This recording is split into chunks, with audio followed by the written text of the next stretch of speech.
Simple bare necessities of life. Ba-dum bum ba-dum bum bum. Kind of riding a high on cloud 9. Natural one, because wisdom is its own reward. I made a huge discovery. I finally figured out all energy unification, which is wonderful. I actually discovered field unification many years ago and published that to great appreciation of many people. Gave a lecture on it in Idaho. Fascinating. So, very happy on that front. I'll actually have that video in a few days. By the way, if anybody's interested in a pink alligator micro neck wallet, I made this one. It's nice having skills. I got skills, girlfriend. You know, I was going to say for a lady, but pink is not just for girls, right? Well, I mean, whoever wants it. Women, girls, whatever. Very nice. I didn't have a whole lot of pink alligator left. Before getting into this video, there's an I get all sorts of links to videos all the time, and you know, a lot of them are just like, oh, I can actually fast scan through it and determine very quickly whether the video is even worth watching. I got sent, and it's about a month ago or less when I was in Florida, a link to this, and it's actually a cartoon. And I thought, oh lordy. I watched a couple minutes of it. I'll put a link below to it. It's called Collapse of the American Dream, Explained in Animation. It is so very, very, very good. It's about the nature, the truth about the Fed, the truth about banks, the truth about borrowing and lending, the truth about taxes and all the other nefarious things of the United States government. It's like 28 minutes long. Everybody, including their little ones, little folks, I don't know what mind age you would need to actually understand this. I think somewhere about 12 or older really could get it. It's really cute, and it's wonderful. Everybody should see it. The whole family actually should sit around and watch it. It's that good.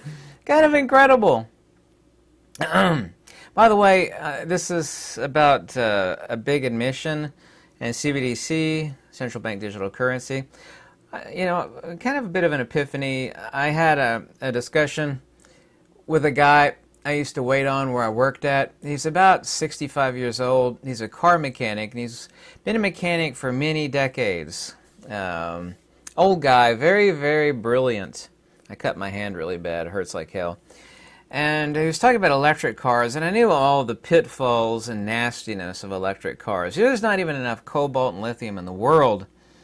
They're just radically expensive. Like, you're virtue signaling, you plug in your car, and it's, you know, sucking power off of the energy grid, which is probably coming from nuclear or coal-fired power plant. And he was saying their cost, and I forget which model car it was, their cost on just the battery pack was $27,000. Was it 24 or 27? I think he said 27. It's either 24 or $27,000. He was basically telling me all the endless more horror stories about electric cars. I mean, I thought, you know, most of the awful, awful, awful things about electric cars. He was telling me the really, really bad things. Like if it's close to warranty, you can't give them away, much less sell them, because I mean, at that's their cost, not like consumer cost. $27,000. I mean, it's like, well, it works, yeah, but the whole thing is just a battery. Radically, radically expensive. I know that depends on the type of car too, and the price, but it's still ridiculously expensive. And it makes a whole lot of sense that they're actually pushing this 15-minute city garbage. And I know these electric cars. He was actually also too telling me the countless horror stories about how people can't take long trips. They're pushing 15-minute cities, and yet they're pushing electric cars. They both kind of meld together. It's like, well, you're in a 15-minute city. You don't need a car that can go very far. You know, you're just going to be like a rat in a cage driving your little, your little lithium-powered car in your 15-minute rat cage. Makes perfect sense. because they're useless for long distances, and they're useless on many, many levels. I'm sorry, I can't tell you how much I despise electric vehicles. And I know they have a couple advantages, very, very few. But I'm actually an expert on lithium battery technology, which has its limitations. I know there might be a different generation of battery technology around the corner. I know of a couple different types, but I needed to know that for Apple tech support, you know, the profiles of lithium battery. The two things that lithiums hate, electric cars actually do, which is deep discharges and fast discharges. Lithiums hate that. Anyway, getting on to the main thing, European Central Bank, ECB President Christine Lagarde, she fell victim to a prank call, and I've seen, you know, some images of her, and boy, she looks really, really smart. Revealed that she fell victim to this prank call, where she revealed Europe's central bank digital currency, CBDC, the digital euro, will have a limited amount of control. And by limited, I mean a lot. And one of the countless, endless evils of CBDC. And the prank video, she thought she was being called by Ukrainian President Zelensky, who had a conversation. She fell for it. But even though the call was a prank, she let slip some secrets because she thought she was literally talking to the president of Ukraine. Unbelievable. On the Fed, above 1,000 euros, you're not, you can't use cash, and you go to jail, and you can't spend your own money. There's all these evil things that are being put into place. Oh, also, too, yeah, you're limited on the CBDC. They restrict you. I mean, they can control anything you buy, how much you buy. They'll literally have control over it. That is the absolute definition of being a defenseless peasant or serf. If someone said, what's the greatest evil about CBDC? I said, well, in a nutshell, I mean literally in a nutshell, it will make you a hardcore rat in a cage, lemming, a serf, and a peasant. By the way, recently Venezuela, of course Kenya, the president was talking about, I know they have, I forget the name of their currency, someone will remind me even though I've been told what it is a million times. Saying to get out of the United States dollar. The Venezuelan president was saying the same. China and Russia, of course, they were talking about a 100-year opportunity. They made sure that the media got that audio clip. There's a huge, huge danger, and this isn't my position. I'm actually parroting some of the most brilliant experts on money and the economy, that if China and Russia and the members of BRICS dump U.S. dollars. One genuine money expert, I don't want to give his name, said it would be like a come-to-Jesus moment. It would be like a religious experience that happens nearly overnight to everybody. You thought inflation was bad? Imagine hyperinflation. And a lot of these talk about quantitative easing and a lot of other complicated stuff of economic experts, you know, that make most people's eyes cross. But to keep it really, really simple, the only reason and the only means, modus operandi, by which the Fed is able to print tons and tons and tons of U.S. dollars, and a lot of it is digital printing, which the chairman Powell actually came out and admitted, it's like, man, it's just digital printing, it doesn't have to be physical printing, is because of the fact that for countless decades now, the United States dollar has been vacuumed up by endless countries, you know, for both paying other countries and debts and for actually hoarding U.S. dollars. Like, they don't want their own money. And when I lived in Russia, it was the same way. People desperately wanted to, they give me unfair exchange rates in my favor just to own United States dollars. So that's the only way the Fed is able to both literally and digitally print just endless amounts of money. Another Fed just prints it at will.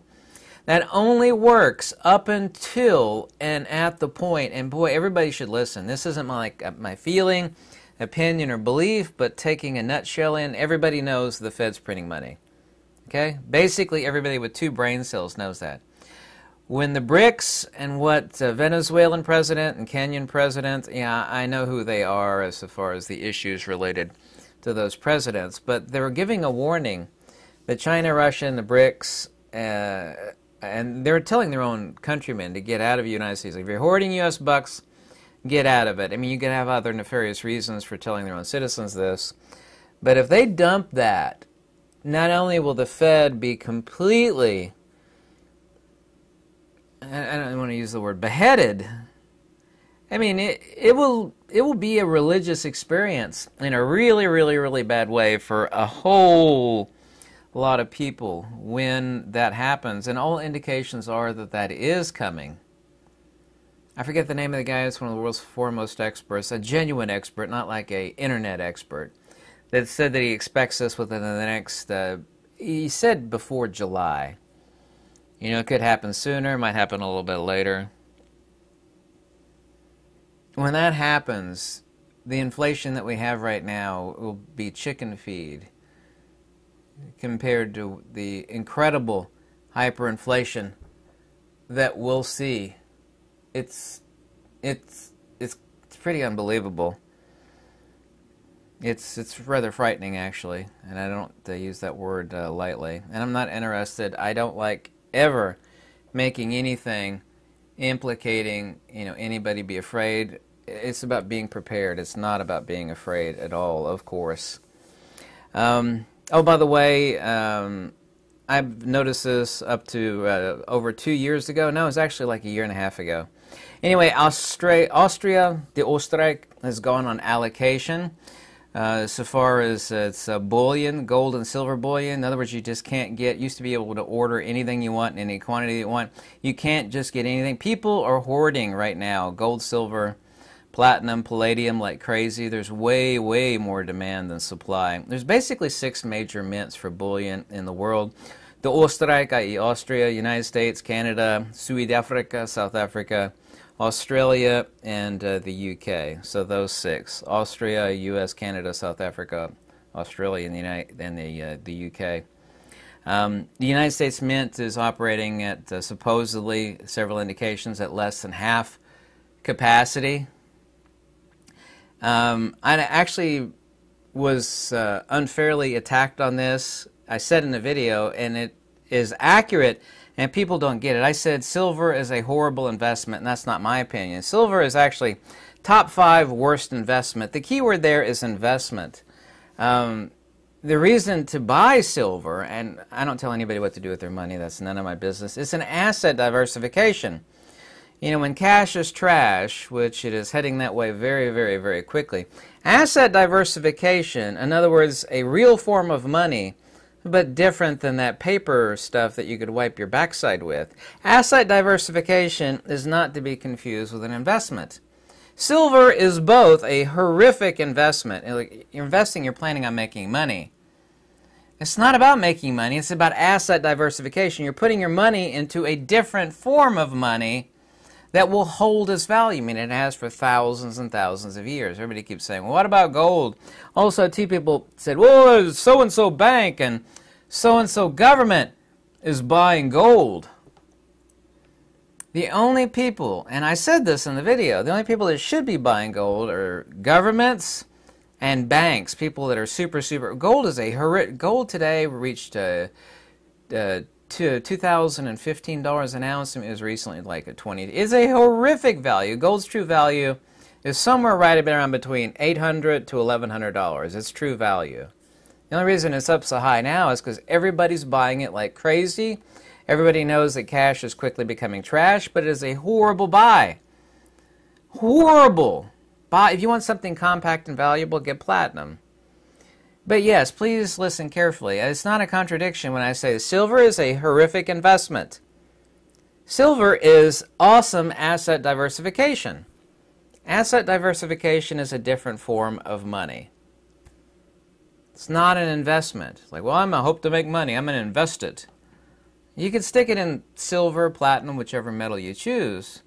But silver is legitimate. It's top 4 or top 5 worst investments.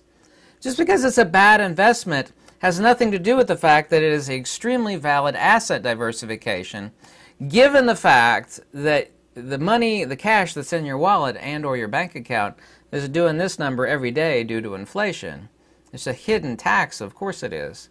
So yes, silver is a great asset diversification and a horrific investment. It's not a contradiction there. You know, it's not like, well, one contradicts the other. It's like, no, it doesn't work that way.